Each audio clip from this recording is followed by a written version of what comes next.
What's for dinner? It's going to be a while. Does that mean that it's going to be like an hour, 2 hours? I'm starving. When are we going to eat now? I'm always hungry. Speaking of food, welcome back to another episode.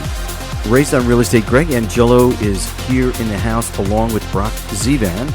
It's been about a month or so, close to a month since we did our last podcast. We did 2 in April, and now we're back. And Brock, nice to have you back in the podcast booth. What's up, buddy? How are you? Long time. I know we spring break, and I had kids soccer tournaments, and so it's been. And then you were on spring break as well too. So we had a lot going on these last couple of weeks. We had the spring break, and now we're trying to break through this real estate market. Yeah, puzzle piece this thing together. Talk about a shift from a month ago with the interest rates. That's for sure. So I know last time we did our podcast, we talking about teams, team environment, working alone, working with other people. What does it look like? There are many different real estate groups out there, and people, they band together. People like to band together. Either they know people who they've grown up with, personalities, things like that. So maybe we can craft this podcast about, what does it look like to work in a team environment? What are the benefits, especially if someone is leading the team and you're getting, some sort of coaching involved with that, or anything else like leads. Maybe brand new agents are trying to figure out, like, well, how do I get started? Yeah. But we'd like to thank everyone for being back here to Raised on Real Estate. So we're out there all the time in our podcast. It's all over the place. There's a lot going on right now in the real estate market, especially and not just the real estate market, but everywhere. I could talk about almost any topic right now. Stock market, politics that's going on out there, which we probably won't talk about. Maybe I'll do that another time. I had to move some things around in my stock portfolio. I'm sure those that are vested into it had to do a lot this last couple of days. So let's focus this podcast on really about, so for you and your business, because I know that you've talked before, going back some years, that when you first got started in real estate, and then you were part of a Keller Williams team. Mm-hmm. And then at some point, you decided to either you wanted to, take a leadership role in running a team. So how did you go about trying to make that decision?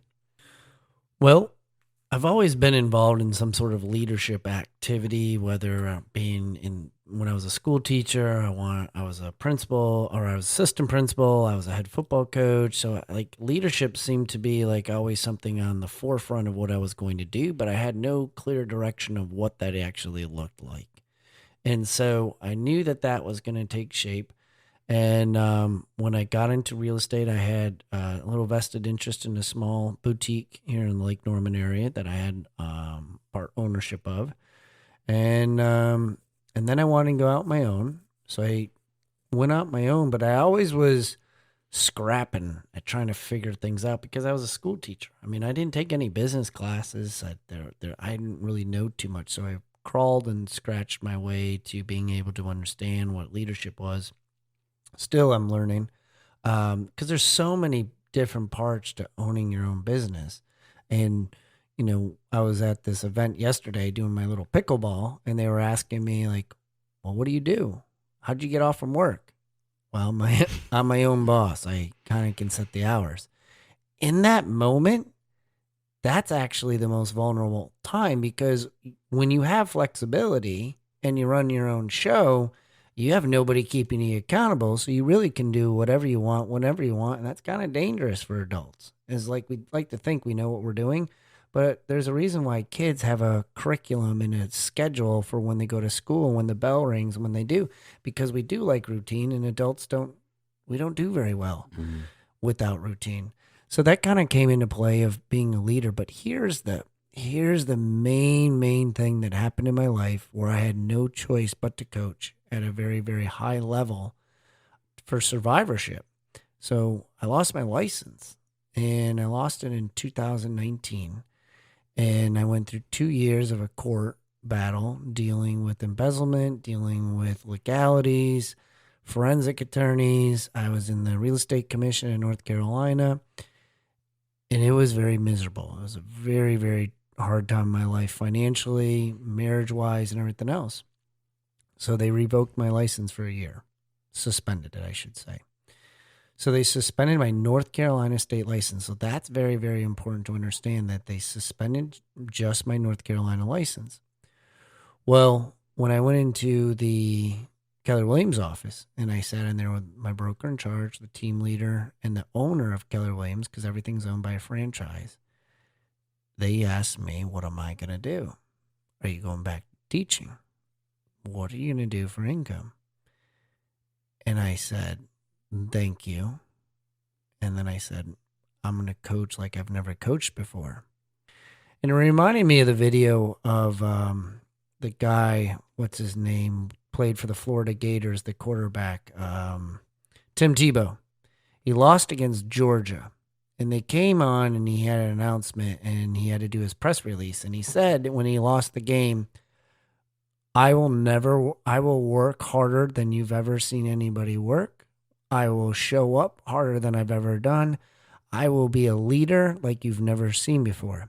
They ended up winning the national championship that year. They never lost a game moving forward. I had that inside my head when I said to them, I will coach like I've never coached before, because the only way I could earn money was being a coach. And so literally that's when my coaching career, my coaching mentality took shape, was when you're really left with nothing. I couldn't sell real estate, so I only could be a coach, a consultant. I attached my license in South Carolina, and then that's how I got paid that year. So the response that you gave these people was probably not the response that they were looking for, right? Because No. they probably met before they met with you. It's like, okay, we gotta sit down, we gotta talk to Brock. What are we gonna do with him? And then you're like, well, I don't know what you guys were thinking about and talking about in the back room, but I ain't doing that. Oh, it was, and give full circle. Many people don't know this. So the team leader was Wendy Smith, and she was in that room, and now we're in a relationship 5 years later. But she tells me the back end story of like, they didn't know what they were going to do with you, Brock. They had no clue. Like, you went, nobody's lost the real estate license and still shows up every day. So they weren't too sure how to treat you, how to handle you. So when the owner said, I'll handle it, we kind of, the broker in charge and I were like, okay, good luck. Because they knew my personality. He didn't really know it too well. And so when he said the way he said it, and I didn't know the back end at the time, I was just like, thank you very much. That's all I needed you to say, because now I'm going to prove, just like I've had to majority of my life, is like, I'm going to prove you wrong. I don't know what it looks like yet. I don't know what that is, but I just know if I just show up, somehow, some way it'll work out. And for me, fortunately it did. And it's part of my story that I'm able to share today, but that's how really my team makeup took place, because at the time I had 4 people.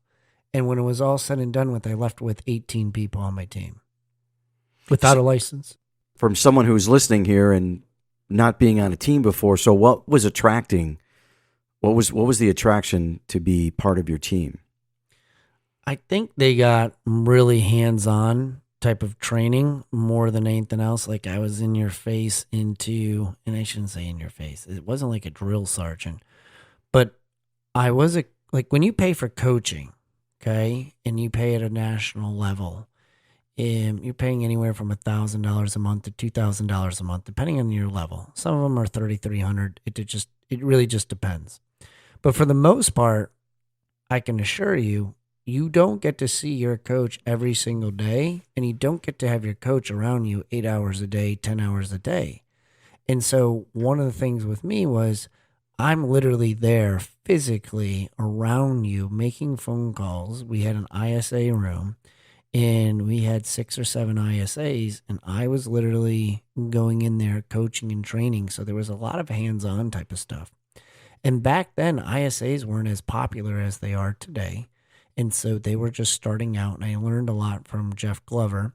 And the Glover U program taught me about ISAs, but we weren't doing a lot. There wasn't a lot in the Keller Williams office that you'd be like, let's just go to the ISA room. When I learned all about that, that's when I created the ISA room. I created a prospecting room, and it was new.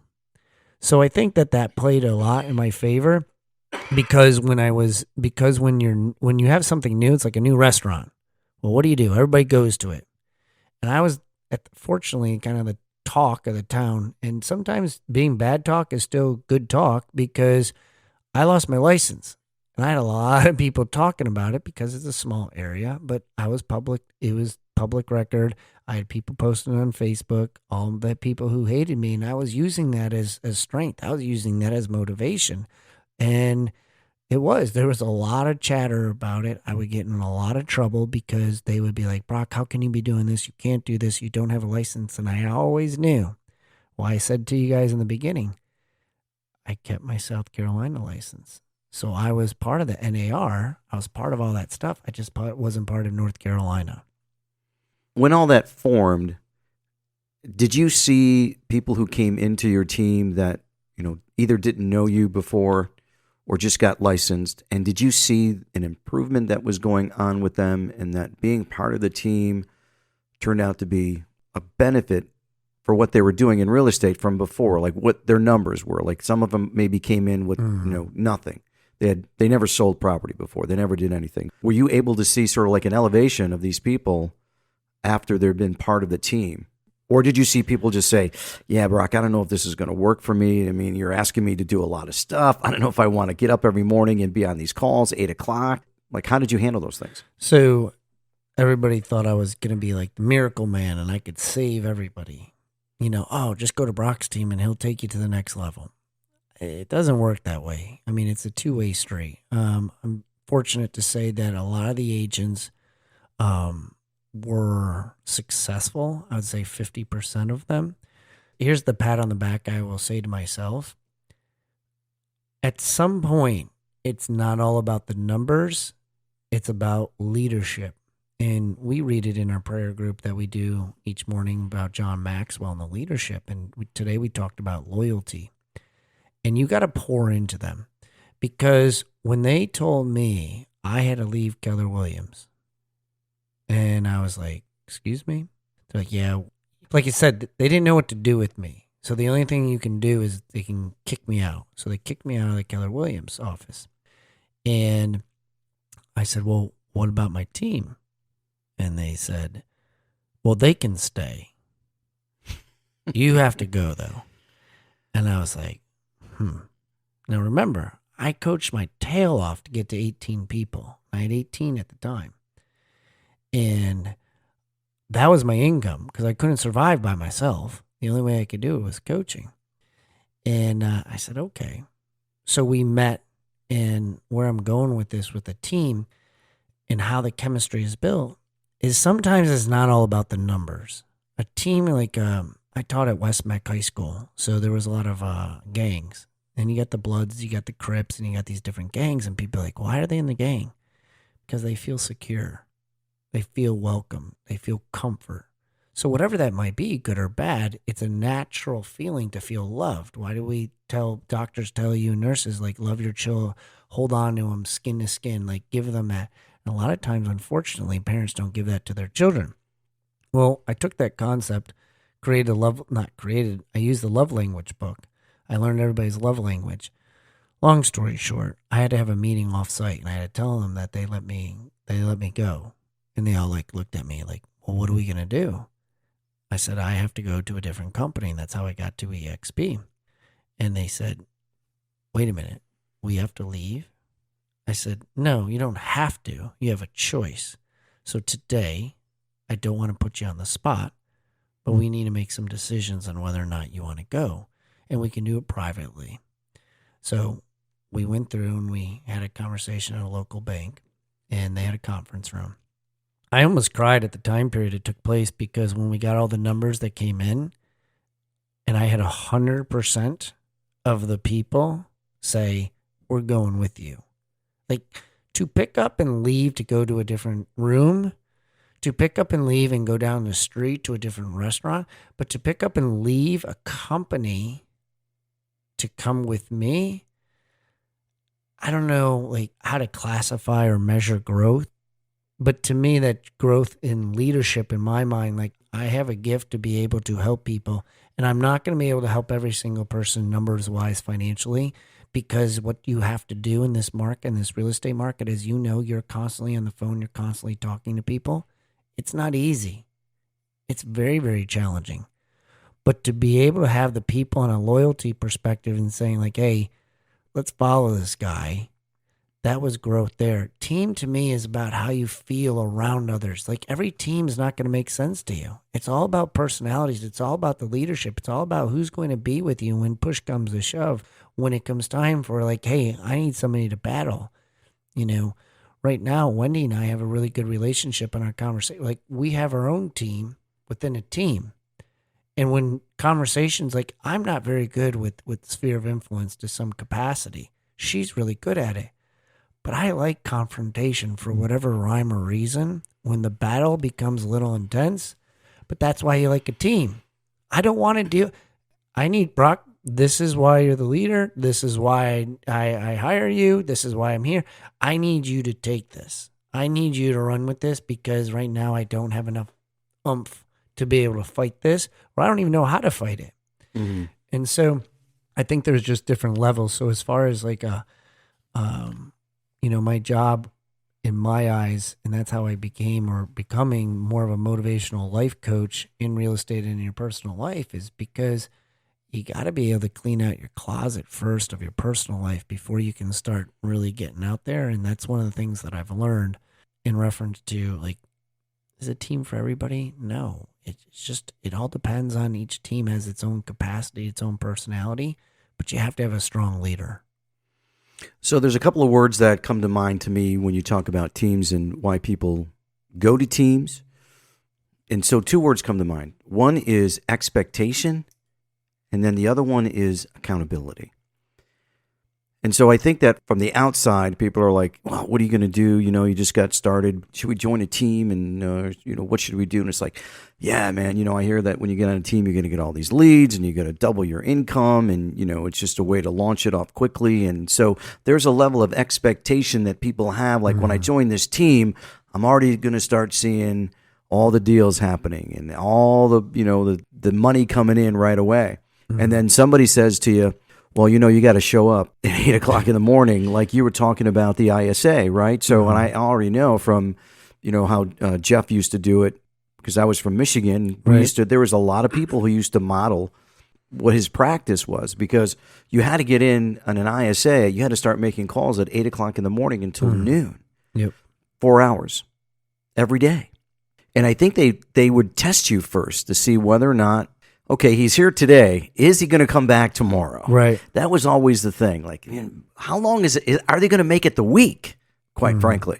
Because it's tough. Even for you being in this business 15 years and you're making calls and you know how difficult it can be just if you're not in the right frame of mind to pick up and talk to someone today and try to get a listing. And it's difficult, even all the experience that you have. Let's talk a little bit about that mindset of expectation versus you have to bring something to the table. Mm-hmm. So as far as it's a two-way street in my eyes of how things are, because one of the things that I've learned being going through this, and I've had many, many people on my team, and I used to keep that inside, or I didn't want to share it because that was dirty laundry. And part of my disc is I'm D and an I. So the influencers, we're emotional. We don't like to have people not like us.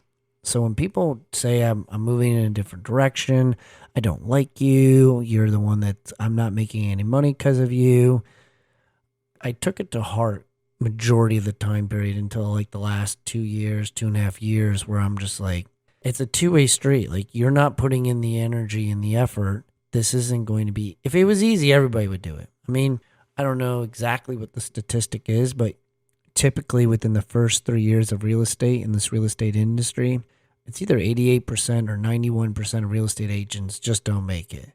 They just don't have the oomph, like you said, is we can do the calls maybe a day, 2 days, but you start doing 3, 4, 5. Oh, by the way, we need you to do it on Saturday because everybody's home. You get Sunday off. Well, you really should probably even do some calls on Sunday because some people are home. Wait a minute. I just thought I would just make a lot of money and sell homes. No, it just doesn't work that way. So the expectation now is I really try to set the tone, but I use the law of attraction where you're either attracted to my personality, you're attracted to my demeanor, you're attracted to my accountability, you're attracted to being on call, you're attracted to do different things, or you're not. Like, we meet one-on-one each month. We go over our goals. We go over what you got going on. We go over what you're doing. All these things take shape. And I pretty much know that within 3 months, if you're not making any money, 2 things are going to happen. You're going to work harder, or you're going to blame me for not being successful. I mean, that's really what it is. And it took me a while to be like, it's okay that if you want to blame me. I used to take it to heart. Now it's like, you know what, I don't know what else to tell you. If you don't want to review your scripts, do your role play 3 times a day, do your listing presentation practices, do your buyer consultation practices, do 4 open houses a month. Like, well, Brock, there's no open houses. We'll figure one out. Like, there's open houses. You can really do one if you really, really wanted to do one. You could really get better if you really practice. But you just don't want to, and you want it to be easy. So you go to a team that might give you leads. Well, if they give you leads, the Zillows, the Redfins, the, I don't know, whatever different Realtor.com. Realtor.com, Facebook leads, the Google Analytical leads. I mean, you have them too. I mean, what's the percentage of them being successful of just Zillow leads? What's the percentage of converting them? Yeah. It would depend on how many others are calling on that same lead. It could be 50-50. Right. Other people are calling them. Right. Right. You're not the only one. And does it happen instantaneously? Like, hey, let's go look at some property today? It can. Right. And what is the percentage of that? I don't know. It could be, you mean getting in the house and getting an offer off that lead right away? Yeah. Maybe 15%, 20%. Yeah. It's very low to be able to have that. And some of these organic leads that you get, those paid per clicks, I mean, how much are those? I mean, how little of a percentage are those to be able to convert? I mean, the thing of it is, if those pay-per-clicks is, you got to pick up the phone and you got to call them. Right. Say they're not going to call you. When you get the lead, it's like, oh, hey, Mr. Seller, thank you for calling. Did you get that lead? Yeah, I did. I want to know if you can sell my house. No, it doesn't happen. Yep. And so the fact is that you have to do the follow-up, and, because if you get the lead and you just let it sit there and you don't just look at it, it's not a lead. Yep. And it's how many just times, a number. And what about the numbers that don't even work? Or they don't answer their phone? Or they never call you back? Because sometimes you get a lead and you send it to somebody and they'll be like, oh, I called them. Well, what happened? They didn't answer. Okay, what? Now what? But these are things that you got to coach and teach up people, because if not, that lead just goes out the window. And in majority of that's why, to me, FSBOs and expireds, even though they're a pain in the butt, but they're actually people, like, they've already tried to sell their house, or they put up a sign in front of their house and says they want to help. This market's very challenging now, but if you keep the routine, it's just a matter of time until the floodgates open up, until these things take place. I mean, when we were hitting it hard and the market was more balanced, I mean, we were carrying 25 to 30 listings a month. I mean, now we're barely able to hold 4 or 5 because of the market. But we're all in the same playing field, and the people who continue to go. But here's the accountability. When things are really tough, when things are more challenging, who's keeping you accountable to keep going, to keep you coming every single day, coming into the office every single day, doing the thing that you need to do every single day? And you need to have that. You need to have that motivation and drive. Like, I know every day you're coming in the office. So I can't even remotely think about, well, maybe I just won't. I mean, this is a funny thing to say. Maybe I'll sleep in. I mean, for those that know me, I think my sleeping in is 6 o'clock because I get up at 4:30, 4:35. So, like, there's no way that I'm sleeping in because I know there's accountability. I got to be here, but you need to be around that. If you're not around that, one of the great guys I was just talking to this morning, Justin Ford, and you know him, and we were just talking about mentorship. And I said, what do you do mentorship? Like, what does it look like to you? And he was kind of like, you know what, I'm exploring it, I'm starting it. And he's younger than me. And I said, I've learned that age is not an important ingredient anymore of the person. It's their value. And if you don't have value either in your leader, if you don't respect your leader, and if your leader is not leading, then it's just a matter of time until you're going to go in a different direction. But the key thing of the expectation is the other side of it, of the other side of the coin. You went on vacation, right, to the beach the other couple weeks ago. Mm-hmm. Share with me your thought, because I still know you, because you still push out energy and you still look at your phone, and it's hard. But I mean, talk to us a little bit about, because it's, as you being the agent and me being a team leader, talk about how it feels for you when you actually, hopefully able to feel like I don't have to work. Like I got somebody else who's helping me during this. I don't have to feel like I'm taking the full load of work and things are still moving. You get to see it, but you didn't have to be fully involved in it. How did that make you feel on the other side of the coin? Well, it took me a number of years to realize that I can't do everything on my own. Mm-hmm. And so one of the biggest struggles I used to deal with was control. And even, like all of my stuff, I always had to have my hand into something. It's like I had to know exactly what was going on in every deal all the time and all of that. So it was kind of hard for me to sort of like distance myself when I know something's going to happen if I'm not involved, right? Because I can fix it, or if there's a problem, I can stop it from happening. So part of that was control. But then I think that once that I got onto like coming down here to North Carolina, the real estate market is much different. One of the things that I've learned that I've grown into, and that a lot of it has to do with, listening to you, and so how you coach and things like that, and then also mirror, because you would say, and you have a lot more business going on than probably most of the people in the team, and you'd be like, well, I'm shutting it off now. This is what I'm going to shut it off, and if you want to talk to me, I'm going to turn a light switch on at this time tomorrow. Mm-hmm. So I had to look at that and know that when you did that nothing, major problematic happened right. between, the 6 hours or 7 hours. When the lights are off, the world still happened and nothing fell apart. Right. Yeah. So it was like, so it'll be okay. Mm-hmm. And so, but then the other thing is about trust, right? Which is also another important factor in being in a team is trust. You're not always going to get the same mind-like people, but I think trust is important to know, like when you hand something off, that that person's going to pick that up and carry it for you. And so I think that for me, part of it was to accept, be more trusting with people as well in the work environment. And so when we were down in Myrtle Beach, I wasn't stressed out that the things that we were going on weren't going to be taking place, because we knew that either you were going to handle it or someone else in our team, we could reach out to them, like someone who we just picked up these clients who had all these homes that they wanted to see. Mm-hmm. Right? It was like I'm in Myrtle Beach and there's like, it's 7:20 in the morning and there's like 5 properties. It's like, when can we go see those? And you're in Myrtle Beach. It's like, okay. So then we're like, well, we'll reach out to our other team member, Pamela. Yep. And Pamela's like, I'll take care of that. So it's really good to have that, Otherwise, what are you going to do? Then you can never you can never take a vacation if you're always going to be concerned that nothing is going to get done. I think for me. And then you dive deeper just because I think that's a very important point there. Even what happens is not only do you're like, well, what am I going to do? But then your personality changes. And I remember this happened to me, and it affected my marriage because I'm by myself. I would get stressed about it.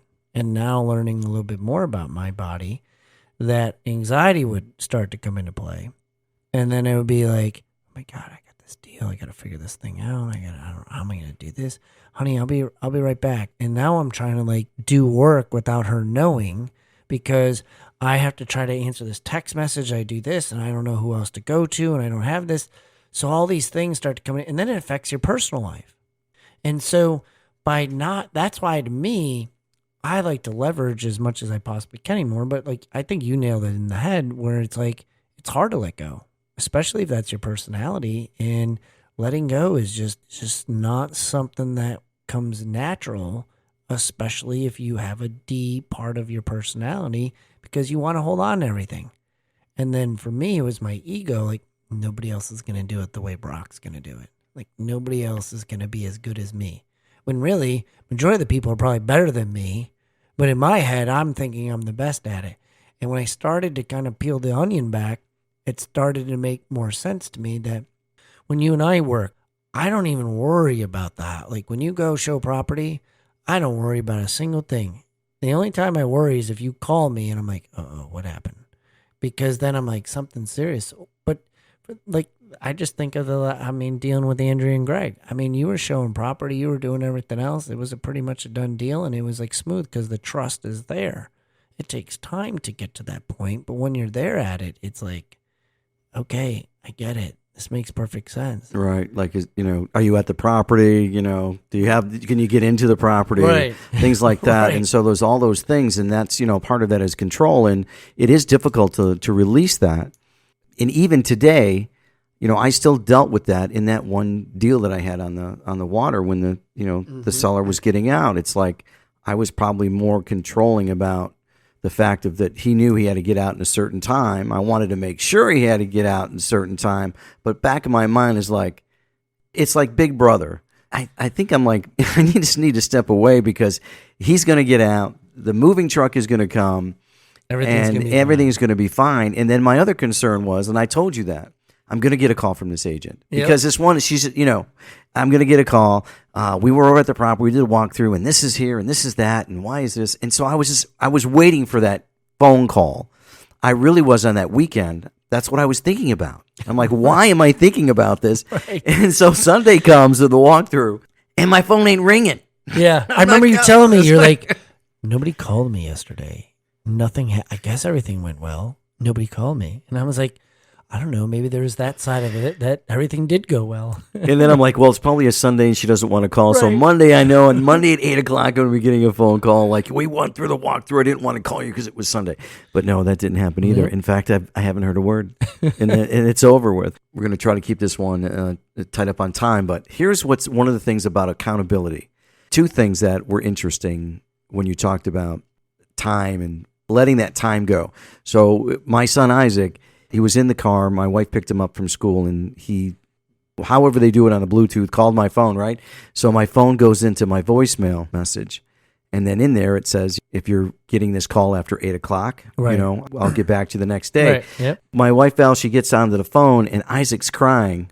He goes, Daddy, you can't talk to me until tomorrow morning. It's like you told me on the phone, like you said, I'm not taking your call, and he's crying. Yeah. So I had to explain to him that, it was my voice messages. It was really funny. Because what is the reaction when someone calls you and it's like, well, you mean tell me I can't call you? You aren't going to hear from you until tomorrow at 8 o'clock? Well, that's unless the house is burning down. Right. Then what's the point, right? Mm-hmm. But the other thing is that I was actually looking at my son's curriculum for his school day from the moment he gets there all the way through the end. So it's from 7:15 to like 7:15 to 7:45. It's like get into class. So all the way to 2:20 in the afternoon, every 15 minutes or 30 minutes, there's something that him and his class, his students are doing. It's not like you come in at 8:20 and then and then at 2:20, it's like there's a big void in between. There's like nothing written there. I'm looking at his schedule. I'm like, this kid is like, I mean, can you imagine that? 8:15 to 8:20, you got to call 14 FSBOs. From 8:30 to 8:45, you got to call expireds. I mean, who has a list like that? And should we have a list like that? Well, I mean, the answer is yes. I mean, it's funny because you can go to my desk right now and you guys hear my team call. Like, you guys hear, like, this is what I do. This is what I got going on. I go from here to go to here. I mean, you just said it. Like, hey, we got a couple more minutes. And I was like, yeah, I gotta be out of here by 12 because I gotta have a call at 12:15 and then I gotta have a lunch at 12:30 that's gonna go to 1:45 and I got an agent call at 2. So sometimes I break it up in 15-minute increments. So let me explain something though. That process in my head did not happen overnight. It took a long period of time. I coach a team down in Florida and I talked to a team leader down there and we had a conversation. I have my calendar in 2 spots. I have it on my Google calendar and I also have it on a written calendar. But it's taken me a long time to do that. But I learned because I was a school teacher. And if you actually, I wish I still had them, but if you looked at when I coached football, my practice schedule was broken down for water was going to be 5 minutes. I might be doing what we called a Pascal type of play where we did 7-on-7 for 15 minutes. I'd rep certain plays during that time period. I'd only want to see a bunch formation with a trip side that I want these plays here and I want to run this defense because I got to work on this. Like everything was broken down. And I guarantee if you talk to head coaches across this country, their practice schedule is broken down the same way. But for whatever reason, kids in high school and college, it starts to get that flexibility because you get to choose whether or not you got to go to class. Then you have certain classes that have pass fail. Then you know how much attendance you need to be there before that failing grade starts. And it starts in college. And I explored this because I was like, when did this whole transition take place? But you said it specifically correct. It is. We should be doing it every single day. You should know who you're calling, what you're doing. And then at the end of my day, it actually has a score. And it gives me a grade out of a 10. And I have to grade myself. And I don't think I've gotten above a 6.5 since I've been doing it. But I'm a little hard on myself because I want to get 100%. And I've realized that I'm not going to get 100% of every stupid thing that I put in there because I've had my page filled out completely. Like one of them is the whiteboard. I'm supposed to be updating the whiteboard. And I still haven't updated the whiteboard because then it becomes priority of what's important to you. And we always put the least important down at the bottom, or we put the least amount of effort and work goes on top because we don't want to do it. The easy stuff always goes on top. The hard stuff always goes at the bottom. But somebody should be looking at your calendar. You should have an accountability partner. I'd say, like, all right, Greg, who's your accountability partner? So Pamela on our team sends me her calendar every single morning between 5:15 and 5:30 in the morning. And she has it broken down, literally in 30-minute increments because time management's something. But it's important for those on this call that want to have that, send us a message. I have no problem with doing it. It takes me about 2 seconds. It keeps me accountable in the morning because I got to respond. So I got to make sure I'm up. Absolutely. And I think that the other point, and then we could probably move this again to another podcast and bring it up, talk a little bit more deeper on being in teams and, you know, who you're following, because a lot of that has to do with who you follow in your team and whether or not you respect the person that's in your team. Because even when I was in Michigan, there were there were some broker in charges. We didn't really call them that. They were like, you know, because they were sort of like the franchise owner. Mm-hmm. But they were responsible for the other agents that were in there. And a lot of times they were never there. Mm-hmm. Right. And so people were always like, well, who do we go to? Who do we go to? You know, we have questions. And so sometimes you get to the point of, you know, we can talk about this in a deeper level is like person that you're going to, or you've got to have something that gravitates you, like you said, attraction, that you feel that you're getting a benefit from, other than the fact that they're just going to take a percentage of your income just because you're on the team and you never see them or never hear from them. I think it's important for, like you said, leadership. Mm-hmm. And then from the person who is receiving that, even though there's an expectation, but I think that people still have to work, they still have to do the effort as well. But I think a lot of it has to do with the leadership. Oh, 100%. And it's not so much see it, they have to feel it. They have to feel like, I mean, there's many times you told me, like, Brock, you look a little tired. And I'm like, I am very tired. Like, I'm exhausted right now. Like, kid's been up, I'm trying to do this, work's a little crazy, I'm doing it. But I love that I can be in front of you and you say you look tired. Because if I'm not here, you don't know if I look tired, and I still show up every single day, no matter how tired I am or what I got going on. It's like, I just got to show up. I got to do it. Like this morning, going to the gym, I knew I had prayer call at 7:30. I knew I had, and on prayer call days, when I do back-to-back calls, I don't have as much time. But I would be damned if I'm not going to get my walk or my run in or my workout in. So I was like, okay, I don't really like going for runs. But I was like, okay, since I only have 20 minutes, I'm going to put myself through a rigorous run to be able to say, okay, you didn't get your full workout in, but you got to run in, and a run's not what you really like, but you did it anyways. And I ran up and down the hills through my path and came all the way over here, and my legs right now are hurting me from doing it, and they're sore. But I knew I had to do it because if you went and looked at my calendar or my schedule, it says workout. And I don't want you to come look at, like in my brain, I don't want you to come to my schedule like, did you work out today? And I have to say no to you. And that drives me. You're like, I don't really care, Brock. But that's the difference between, I think, people that want to take it to the next level is they care when nobody's around. And I think that's the most important thing. There's many times you come in this office here and there's nobody here. But you show up, you do what you're supposed to do, you make your phone calls, nobody really cares.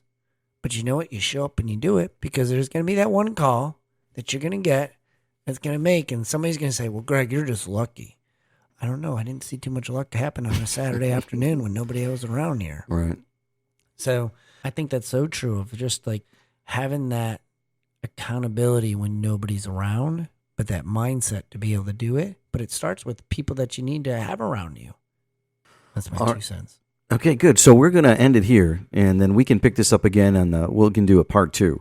And you know what the thing is, too, for those that listen to part 1, if you have questions for us, you want to ask more in-depth questions about teams, and you want to dive in a little bit more, like, let us know. Put comments in there, email us, text us, go on Facebook, find us. Put something in there that you want to ask a question of, like, what makes a good team? Do I need to have leads? What should I be looking for? How many role plays should I do? You know, what are splits now? What do those look like? The market's changing. Should I just be as a buyer's agent? Should I be? I mean, these are all things that come into play when you're learning how to be on a team. And I can assure you, these next several years, our real estate industry is going to continue to shift. It's going to continue to churn. Industrial buyers and sellers are going to take more of the market share. They're not going to take all of it, but we're going to have to be prepared. And I think the individual agent, unless you're doing, I don't know, $20, $25 million, I don't know financially you're going to be able to afford it because these institutions are going to take over. That's my 2 cents. Yeah. The other thing is, too, is that you can also join us Monday through Friday from 8:15 to 8:30 on Mindset and Motivation with Brock Zevan. And so on the platform, on Buzzsprout, and also it doesn't matter where you go, if you're on iHeartRadio or Apple or what it is, we actually have the information for you. You can call. Doesn't matter where you're at. You can be in the West Coast. You can be in the East Coast. You can be down south. Doesn't matter. You call. We've got the number for you and then the code to get in. And you can join us and hear the stuff that Brock talks about. A lot of the stuff that's on this, that we talked about on this podcast, is on that call. And then we have other people. We have role plays. There's people around the country who have questions about just what Brock was talking about in challenging markets in different states, because they're not all the same. I mean, the real estate market where you're at can be completely different where we are here in North Carolina. And you may trying to, like, how do I figure this out, which is a little bit different than what we're doing. And we can talk about that. And I think that's what's really cool about that. Part of that coaching, part of being part of a team. You can also be like an extension. You don't have to be part of, who we are right now with our team in North Carolina, but you can still be part of who we are on our morning calls, right? Absolutely. And as well as, I mean, we're able to do that in our coaching and our organization. So if you are thinking about like, what should I do? Like, how do I affiliate? Because it's all about who you surround yourself with. We do have opportunities in different parts of the country. Greg's big into Michigan. So those that are listening out there, I mean, give him a call, reach out to him, have a conversation with him of what he's learning and what he's doing, because he gives you a different perspective as an agent on what he's doing. Being able, and maybe it's like, hey, I'm thinking about growing a team. Well, then I can have a conversation with you, or what to look for, or what Greg looks for in me. So use this as an opportunity, and we're willing to share. I mean, and just to warn you, we're pretty transparent. That's right. Okay, well, we thank you all for being here for this podcast that we have, and appreciate you all. Brock said, leave us comments. You can text.